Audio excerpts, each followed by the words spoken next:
You're watching How Leap. Let's learn how to show the weather on your iPhone lock screen. First, ensure your iPhone is updated to iOS 16 or later. Now press and hold your finger on the lock screen until you enter the customization mode. Tap the Customize button that appears. On the next screen, you will see options for your widgets. Tap on the rectangular area below the time to add a widget.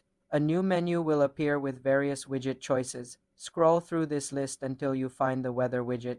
You may see different sizes, like a small square or a larger rectangular option. Tap on the specific weather widget style you prefer, such as the one showing the current temperature and conditions. It will now be added to your lock screen preview. You can add multiple widgets if you like. Once you are happy with the placement, tap the Done button in the top right corner, then tap Done again to exit. Your chosen weather widget is now live on your lock screen, displaying real-time information.